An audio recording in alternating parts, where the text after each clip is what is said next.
Les amis, quand je vous disais ici là qu'il fallait donner une leçon de football à Étoile Rouge, c'est-à-dire il ne fallait pas les laisser une demi-seconde, 1 minute, 2 minutes où ils vont exister, où ils vont faire quelque chose. C'était pour éviter les conneries comme ça là. Voilà un petit club qui est déjà en train de manquer du respect à un très grand club. Au Real Madrid, 15 fois vainqueur de la Champions League. Vous n'avez pas compris pourquoi je vous disais qu'il fallait donner 12.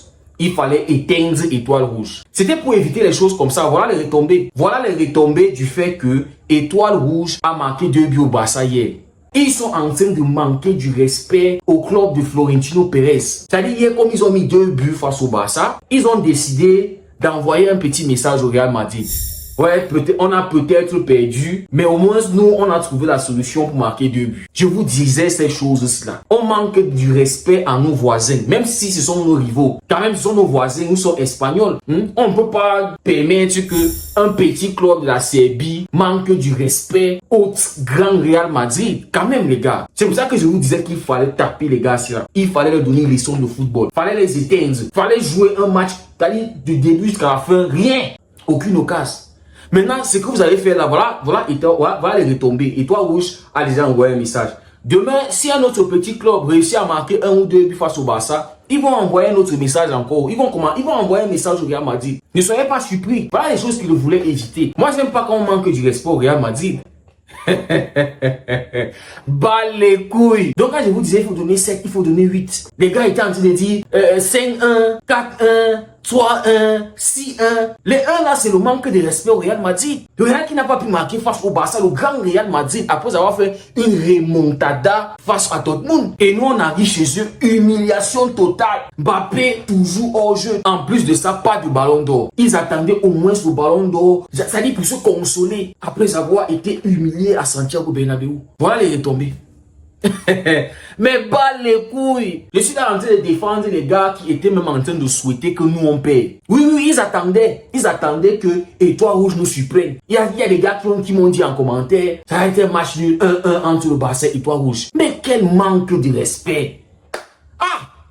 Quel manque. C'est-à-dire, nous on a réussi à vous donner 4 Real Madrid. On a donné 4 au Bayern. On a donné 4 à Séville. On a donné 5 à Séville. On a donné 3 à Espanyol, 3 à machin.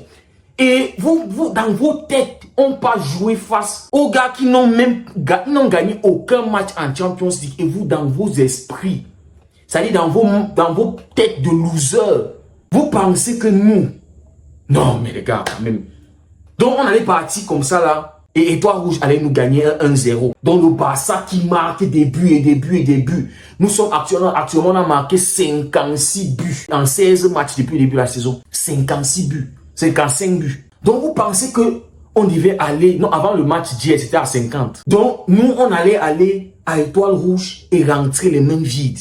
Ou bien aller faire 1-1. Donc Lewandowski, Rafinha, Lamine Yamal, c'est-à-dire tous les joueurs d'Angers, Olmo et tout ça là.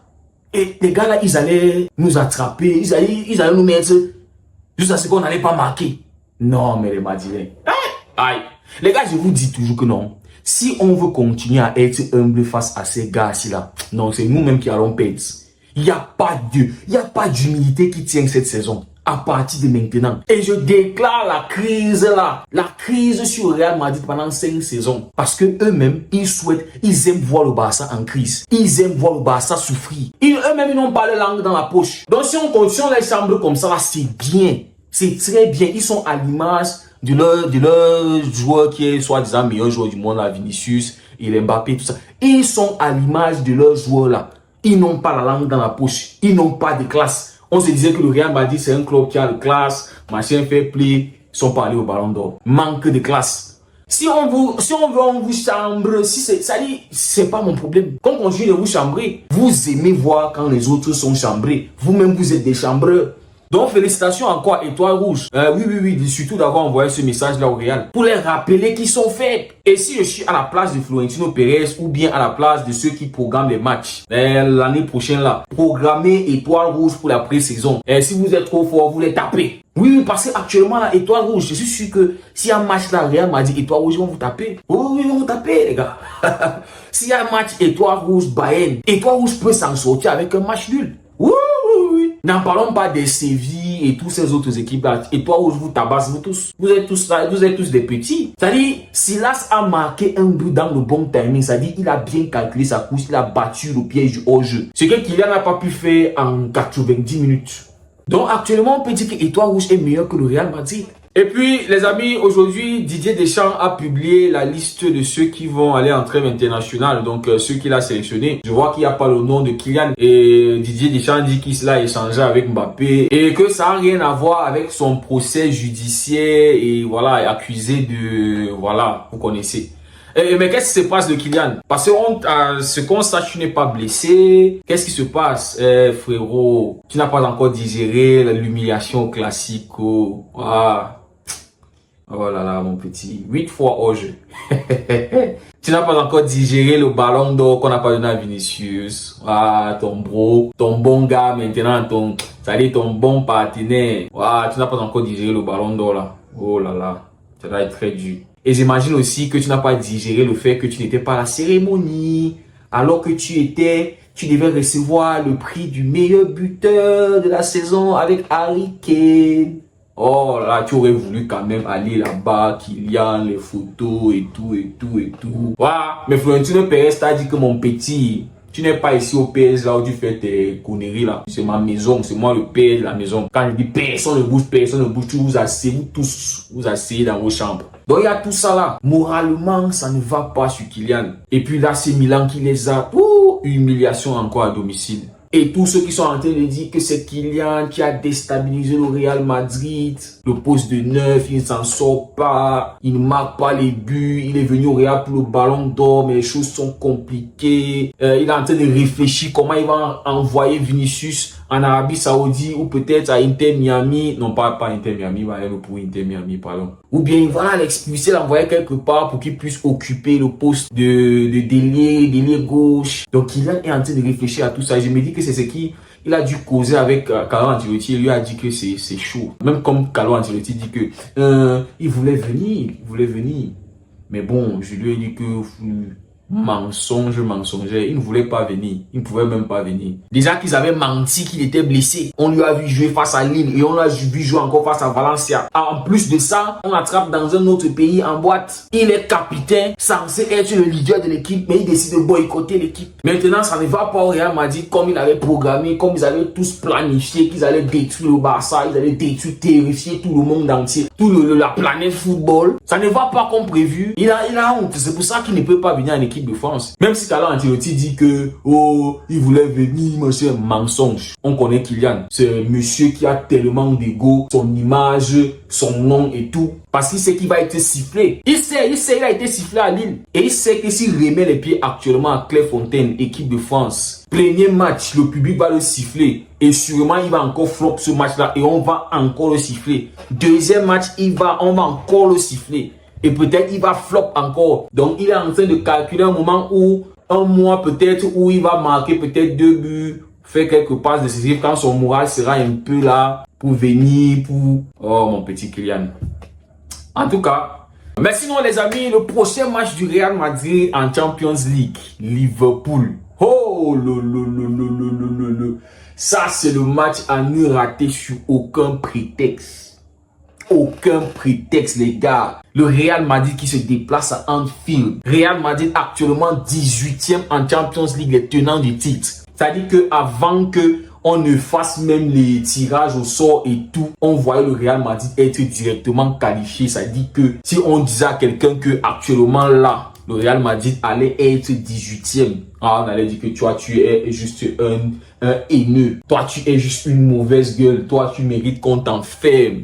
6 points. Le Barça 6e. Le Real qui... Ça sent les barrages pour vous, les gars.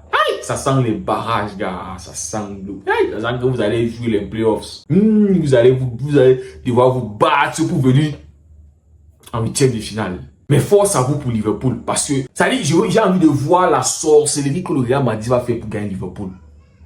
Liverpool, c'est la seule équipe en Champions League qui n'a perdu aucun match. Ils ont encaissé seulement un but. Un but. Et on a un Real Madrid qui encaisse. C'est-à-dire ils aiment d'abord qu'on mette 2 qui fassent des remontadas. Moi, je me demande comment est-ce qu'ils vont faire si on les marque 2 buts. Parce que ce qui est sûr, c'est qu'ils vont encaisser. Comment est-ce qu'ils vont faire pour faire la remontada? Kylian Mbappé, oh. Jude Bellingham, oh. Vini, oh. Ade, Odigo.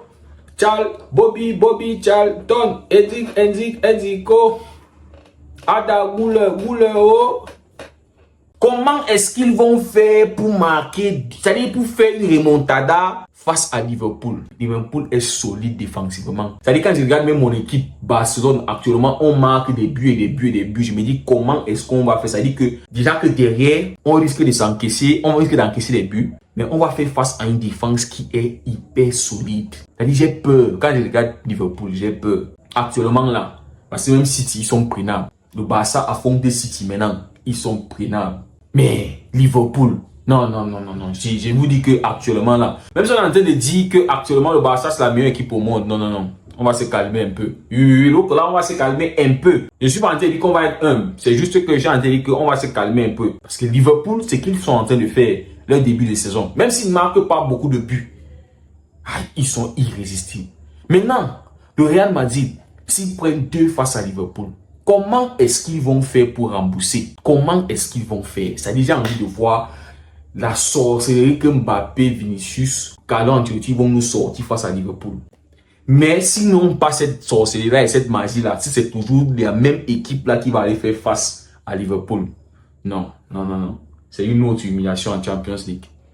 Mais heureusement pour eux, ça ne sera pas chez eux. Donc, ça fera, bon, voilà. Le Milan les a battus chez eux 3-1. Donc, heureusement pour eux, ils vont aller en Anfield. Donc, si se mange une humiliation là-bas, il n'y a pas de problème. Mais ça sent l'humiliation, les gars. Aïe, Real Madrid. Bon, les amis, ce week-end, le Real Madrid va recevoir Osasuna. 3 matchs d'affilée, Osasuna n'a pas perdu. 3 matchs d'affilée, Osasuna n'a encaissé aucun but. Ils sont solides défensivement. Ça va être intéressant. 14h samedi. C'est ce match qui va me faire commencer à dire que peut-être le Real Madrid est en crise. Parce que jusqu'à présent, je n'ai pas de crise. Pour moi, il n'y a pas de crise. Attendons. C'est face à Osasuna. Oui, je vais voir comment ils vont se tenir face à Osasuna. Si Osasuna va à Santiago Bernabéu, prendre ne serait-ce qu'un point, c'est-à-dire match nul. Là, je saurais que oui, ce Real là. Ou bien si Osasuna a réussi à faire le upset. Ada Goule, oh. Vini, oh. Jude Bellingham, oh. Hey, imaginez un peu Osasuna. Parce que là, ils ont vu ce que le Barça a fait. Ils ont vu ce que le Milan a fait. Ils ont vu que c'est passé à rien face à Stuttgart. Ils ont vu que c'est passé à rien face à Dortmund. C'est le mental juste du Real Madrid, le feu. Ils ont gagné. Ça veut dire que s'ils tiennent, ça veut dire que s'ils sont solides, le Real est dans les problèmes. Mais bon, attendons voir les gars, attendons voir. J'attends Osasuna, les Ganes pour voir. Les Ganes, bon, ils peuvent s'en sortir face à les Ganes. Sinon les amis, à la Madrid, mes petits Madrilènes. À la Madrid, au petit Madrid. Les amis, merci beaucoup d'avoir suivi la vidéo. On se dit à très bientôt. Prenez tout soin de vous et c'était Monsieur Derego.